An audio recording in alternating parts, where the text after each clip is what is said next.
Ambition fans, this is it. This is the final episode review of 2019 for the series Ambitions, as well as the final episode review of season 1, because this was the finale. Save the best for last. What an episode. Now, before getting fully into the episode itself, I don't know why the heck this happened, but for whatever reason, the channel momentum has grown significantly. We only need 170 more subscribers in order to finally hit 100,000. What better day to hit that milestone than exactly 1 week from Christmas? So guys, if you are new, please take a moment and hit that subscribe button so we can finally hit 100,000 subscribers. Now, with that being said, let's move into the episode review itself. I'm conflicted on what to score this episode. I don't think it was a 10 out of 10 per se. There were some elements of the episode I felt were not bad, but I felt a bit lacking. But the way you had to look at it, and I took some time to reflect on the episode itself. This was the season finale, but a couple of key factors. Number one, as of right now, the show has not been renewed for a season 2. Number two, the episode had to be set up in a way where the story kept progressing, but at the same time, some things needed to still be left open-ended, and other potential storylines and plots needed to be open, like there would be a crack in the door. That way there will be intrigue for a season 2. It's like, oh my god, I can't believe that happened. Oh, what's the follow-up for it? Hence why season 2 needs to happen in order for these storylines to actually be continued on next year sometime. But there are characters who are missing, characters we haven't seen in quite some time. Lori said mom called and said she was worried about you. I don't think we saw Juniper Purifoy, and if you don't even remember who she is, I don't blame you. We only saw her in 2 or 3 episodes this entire series. And I mean, in episode 1, she was giving Titus the jungle fever eyes, and I'm like, ooh, is she going to try to make a pass at Titus? And no, we only saw her in like the opening episode, then the episode at the Women's Power Summit, and I think that was it. But in any case, let's just jump into the episode itself. So Amar is rushing to the hospital. She's looking for Titus's room. One of the nurses comes out and lets her know what exactly is going on. He's in emergency surgery. Please go to the waiting room. We will let you know as soon as he's available for you to see him. It's still unclear as to what his condition is, but we are working as hard as we can to figure things out and do what's best for him to the best of our ability. Then we go down to Rondell and Darcia, and Greg Peters comes into Thelma's place, and the deal is signed. As 2/3 owner of Thelma's place, Darcia was able to sell her portion over to Peters, who now owns the biggest share in Thelma's place. And he pretty much lets Rondell know that when it comes to staff insubordination, there will be harsh punishment, because she even spat in his face even when he got up close to her, just to say that once again, I did not kill your father, but at the same time, I am a businessman. So Darcia has her payday, and then we'll follow up on that later in the episode. Evan is dodging clothing as he walks into his home, and it looks like the maid is taking everything that Bella made for Stephanie and just tossing it down on the ground. And before you know it, he walks into the kitchen, and a bullet is literally inches away from where he was standing. And Stephanie pretty much, lets him know up front that, hey, I know everything about you and Bella. Don't even try to lie. She's upset about mainly the embarrassment. Not so much as I love my husband and he cheated on me and has an outside baby. No, but he pretty much talks her down somewhat in regards to the end game. Honestly, I just thought about Avengers Endgame.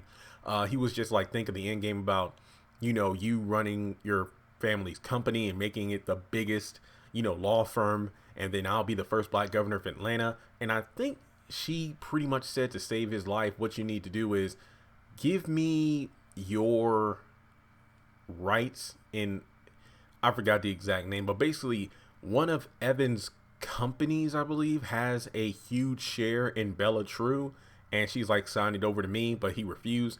Basically, I think this goes in line with her threats to Bella about how she's going to take everything away. So if Evan gave those rights over to Stephanie and she owned a huge share in Bella True, we know good and well she would have destroyed Bella.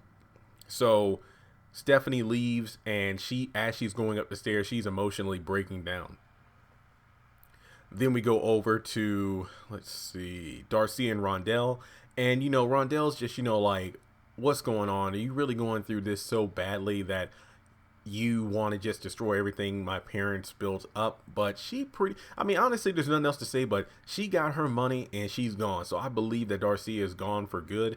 I think that's about right, because she did talk with Stephen Carlisle last week in a 2-episode event about how, she wants her payday and then she's going to leave. So I don't think we'll be seeing her character again. But at the same time, at least Rondell won't have to worry about her. But who's the biggest devil, family or Greg Peters? That's an interesting thing to think about. Stephanie shows up in her dad's office, sitting in his office chair, and she just wanted to give him a friendly reminder about the retirement party. But as she's pretty much, gloating to her father, Damian texts her with a threat about the money, or he's going to expose the videos of, her and Greg Peters, as well as her and her mother, and destroying the Carlisle family name. Then we have Amar back at the hospital. Rondell accidentally called her, at least she thought she did, but I honestly, I'm like, wait, when did Amar's phone break? But then I realized, no, that's Titus's phone. That's why the screen was cracked. And then Rondell was actually calling for legal advice. But, Amar answered the phone and let Rondell know what happened.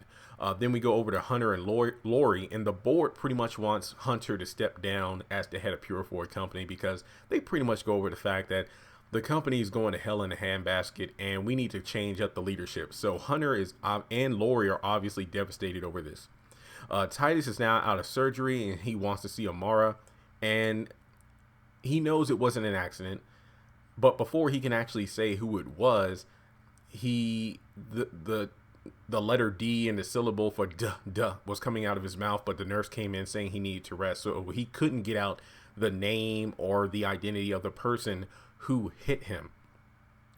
But Amara automatically thinks Damian, I believe. So then we move over to Irene and Stephen Carlisle, and pretty much they're talking about the whole retirement situation where Stephen doesn't want this and the fact that Stephanie's blackmailing him. But Irene does make a good argument in the fact that Stephanie is beyond ready to take the reins over, and plus this will give us time to finally do what we want to do: travel, spend time together, be grandparents, those kind of things. And that was a sweet scene.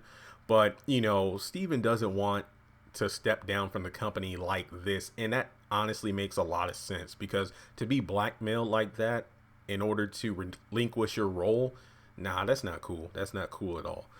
Then Damian gets to his car from, I guess, like a bar or something. I don't know where he was, but then someone has a hand over his mouth with tissue that knocks him out. I don't know what kind of, it's a common trope in a situation like this where there's some kind of like chemical that is put over your face, causing you to pass out.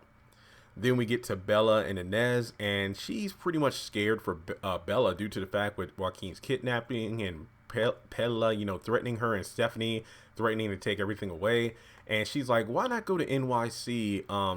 Valentina's company has a branch up there. I just want you and Joaquin to be safe. And Bella thinks about it, but we pretty much leave the scene before a decision is made.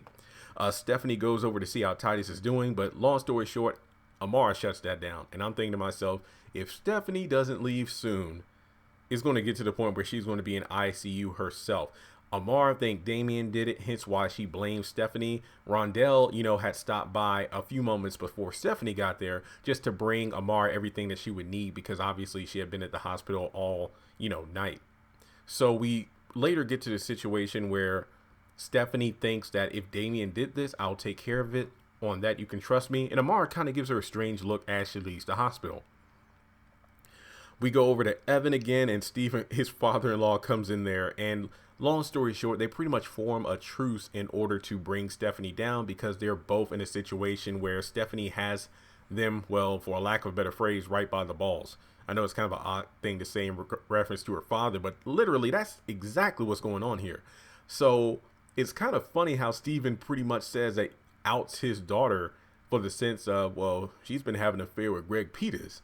So those two form an unholy alliance, and later on in the episode, it leads to one of the best moments of the season. All right, so then we go over to Damian and Stephanie, and it looks like it's just some random cabin in the woods. And she demands the video footage. She has a taser and pretty much uses it on him until he relinquishes the video, which he doesn't. And I'm thinking the entire time for the fact of, well, Stephanie and Evan, I mean, Stephanie, all the things she's used to torture people this season, those are pretty much the same toys that Daphne and Evan have been using. Remember, like, you know, didn't she have like a cattle prod thing that like electrocuted Evan? And I'm just like, all this stuff Stephanie uses to torture people, that's Evan's kink. Just saying. So then we quickly go back to Bella and Evan, who are just chilling in her loft, and you know, they talk about the whole Stephanie situation. Evan says he has it under control. Bella says that, you know, she's thinking about taking her mom's advice and leaving for NYC, and it's only like a 2-hour flight, so you can visit Joaquin whenever you want to. Evan doesn't want to have it, and he says no matter what, he will keep them safe. So we go back to the Damian situation. Amara pops up. Stephanie pretty much lies to say that Damian's the one that hit Titus. That's what's going on here, Amara. And Damian denies it because it's not true. But Stephanie is pretty much lying. Damian somehow escapes from the chair and is choking the life out of Stephanie until Amara takes a shovel and whacks him upside the head. Stephanie checks a pulse, and it looks like... flipping over the page, guys, a lot of stuff happened, and it looks like Damian is dead. All right, so now we're in a situation where Amara wants to call the authorities, but Stephanie wants her to cover this situation up due to the fact that if she doesn't, they're both going to jail. But obviously, being a federal agent, Amara knows better than to try to cover something like this up. But Stephanie reassures her to just leave everything to me, go back to your husband, and I will make sure we were never here. And I'm thinking the entire time two things. Number one, this reminds me of the haves and the have-nots when Quincy was choking the life out of Candace. Jeffrey comes in, stabs Quincy to death, allegedly, but we know that wasn't the case. And then when Jeffrey's trying to call the cops, Candace takes his phone and, you know, throws it down a garbage disposal. And she says that, hey, you know what? If you call the cops, they'll think this was like premeditated because of how many stab wounds and all that other stuff. But honestly, by calling the cops, the situation would have been a lot less traumatic as it was with them trying to cover this up. On the flip side, remember, what was it earlier in the season when Stephanie was blackmailing Marilyn? If I'm not mistaken, Marilyn was having an affair on her husband Marvin with some like rock star guy or whatever, and I think he had overdosed, and then Stephanie helped clean up the mess, and because of that, she was able to lord that over Marilyn's head until she finally told her husband about the situation, and then that was one of the situations where what was it? Yeah, that's why Marilyn poisoned Stephanie, right? At the Women's Power Summit. So basically, we're in a situation where I'm just like, well, Stephanie, Amara saved your life, so don't you technically owe her your life? So if she covers this up, I'm thinking to myself, Stephanie would definitely use this as blackmail, but you would think one redeeming quality would be like, yeah, this girl saved my life. So Amara leaves, and she's pretty broken up about it, obviously. So we move over to Hunter and Lori, who is drunk. And like I said at the beginning of the video, this was like the only mention of Juniper in I don't know how long on this show, but Titus is still in critical condition. And then like Hunter's like, that's what that traitor gets. And I'm just like, whoa. Does he know about this? Did he arrange this? Because remember that dude, what was it, Ben or Bob, the old white guy that Titus was talking with at Thelma's place, when he called someone like, hey, we got a problem. Was he calling Hunter? Was he calling someone else from Purifoy? But either way, you know, Hunter doesn't give a damn the fact that Titus was hit and left for dead in the street. And he still blames Stephen Carlisle for losing everything. And while Lori's calling like a Uber or a driver to carry her father home safely, he pretty much kind of sneaks out of the back door of the office, and Lori's like, where did he go?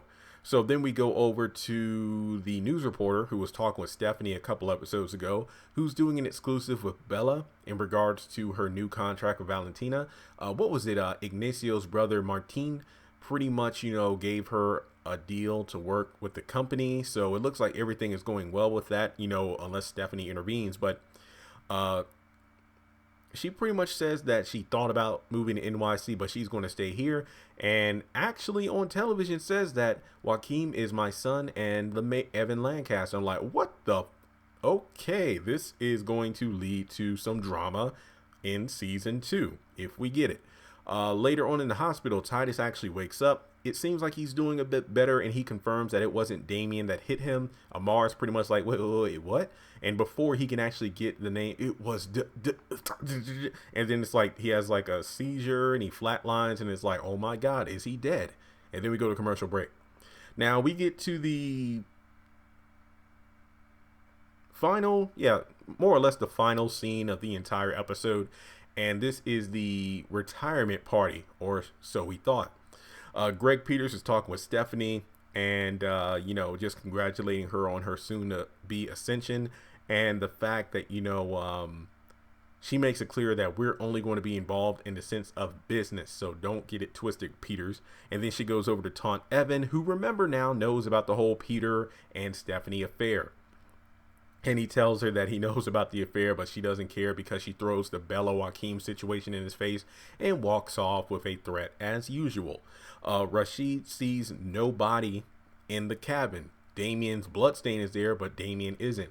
So he pretty much calls Stephanie, I believe, leaving her a message, and he gets whopped upside the head with the shovel, and Damian is still alive. Who, he seems to have bloodstains, obviously, so he is still alive. And I wonder what's going to happen for that. Because I'm thinking the whole time, will Stephanie get that voicemail? Will she be like, oh, damn, Rashid, answer the phone? But obviously what happens later on in the episode, she won't have time to worry about that. Greg is talking with Evan and the fact that, now that I'm 2/3 owner of Thelma's Place partner, looks like I'll be showing up to more of these family functions. And Evan, without missing a beat, pretty much says, hey, one of your warehouses downtown where you kind of stash all your dirty money until it's clean, it's being raided. He looks at his watch right now and he walks off, and Peters gets on the phone pissed. I love that scene. Now we get over to Stephanie's father giving, his alleged retirement speech, but then he flips the mother script and it was amazing. He pretty much says that Marvin and Marilyn are teaming up with me, and right when I thought I was going to retire. So that's going to lead to a huge merger because of these amazing clients who we have now. And from there, I was going to retire, but due to this huge victory, the board member anonymously agreed that I should not have to step down. And Stephanie and her mother are their faces are on the floor. They could not believe what was going on. And furthermore, he says that, my daughter is stepping down from the family business, and she's going to focus more on being the first lady of Atlanta, as well as helping her mother with her foundation. And I'm like, damn. So then Stephanie pretty much, talks to her father about, how'd you pull this off? And well, it wasn't just me, it was Evan too. So those two working together were able to bring Stephanie down, but she says it isn't over. But my gosh, this was just such a powerful moment. And furthermore, Hunter comes in drunk, saying that Steven ruined his life, and he tells security somebody come get him. It looks like the one security guard is kind of making his way through the crowd to take care of Hunter, who pulls out a gun and then proceeds to shoot at Steven. And it's hard to tell if he actually hit Steven because obviously being drunk, it was hard to tell if his aim was right. Steven ducked as soon as he saw the gun, but I will give props because Evan immediately went to protect Stephanie. So regardless of their relationship, think of it this way: the woman who shot a bullet at you, who missed purposefully and then had the gun pointed at you directly, he went to save his woman. So props to Evan for that. And Hunter got off several shots. I didn't get the exact count, but he got off several shots even after that security guard knocked him over. He was still firing the gun, and then the episode fades to black. What a cliffhanger. So guys, still conflicted on what to score the episode. Because while I was watching, I'm thinking to myself, it is kind of, messed up that a lot of black men allegedly are dead. Like Damian, who was thought to be dead, actually still alive. Rashid, I don't think he's dead. I think, obviously he's knocked out. But at the same time, is Damian going to steal his keys and then take his vehicle and leave? Or I don't know. So I'm going to say Rashid isn't dead, but he's unconscious at the moment. Furthermore, we get over to Titus potentially being dead. I mean, it seems like all evidence points to him being dead, flatlining and everything, but we don't know for sure. That we'll just have to wait and see. And then Stephen Carlisle possibly being shot / killed by Hunter Purifoy. I mean, it sucks. Your company loses $2.5 billion, then your board forces you to step down, and now you are going to be arrested potentially for premeditated murder or manslaughter. So, yikes. Oh, dang. Yeah.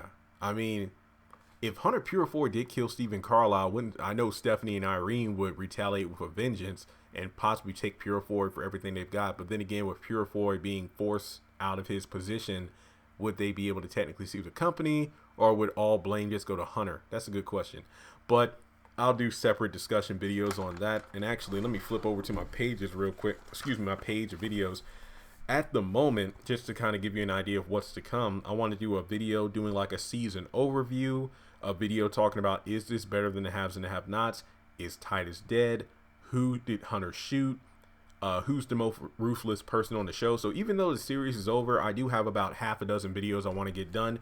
But just to kind of sum things up, guys, this was a great episode. Like I said at the beginning, I really am conflicted on what to score the episode due to the fact that it was pretty much molded to leave the door open for a season 2. Like, what's going to happen with Bella outing Evan as Joaquin's father? What's going to happen with Damian now that he's not dead, but he's still alive? Is Titus dead? And the list goes on with question after question after question after question.